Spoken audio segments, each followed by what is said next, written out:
Every year, roughly 60,000 of the most vulnerable Arizonans depend on state assistance. But funding to help those with disabilities ends later on this month, and that's going to impact a lot of people.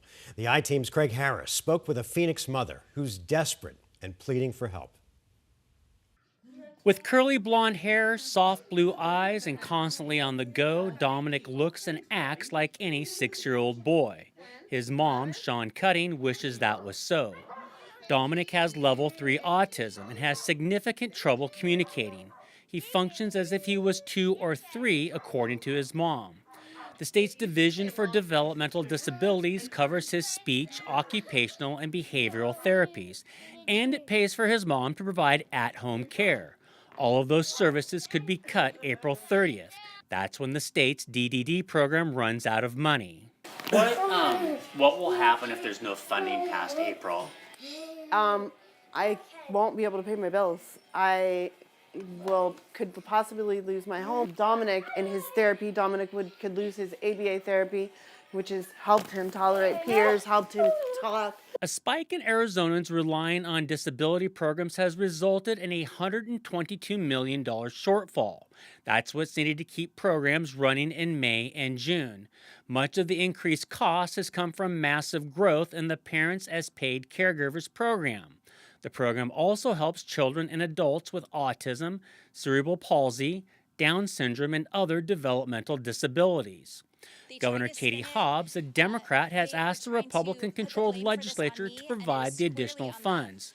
GOP leaders have accused Hobbs of fiscal mismanagement, instead proposing legislation that would fund the program through June. But there's a catch. Starting in July, the legislation would cut the paid weekly hours for parents like Sean, and then down to 20 hours by October.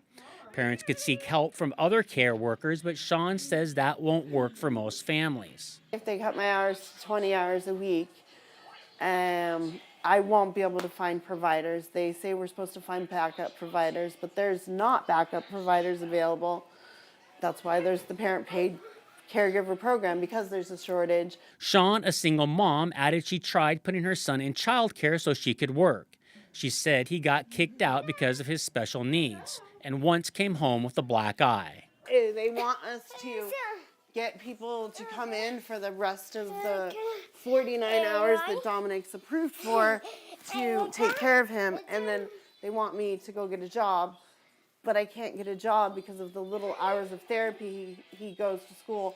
I won't get hired. So, and you're not getting rich, are you? No, I make $19 an hour. I'm not getting rich, I'm surviving.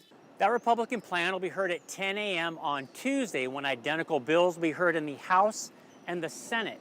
However, a spokesman for Governor Katie Hobbs said the legislation in its current form will be vetoed, adding to more uncertainty as a funding deadline looms. I'm Craig Harris, 12 News.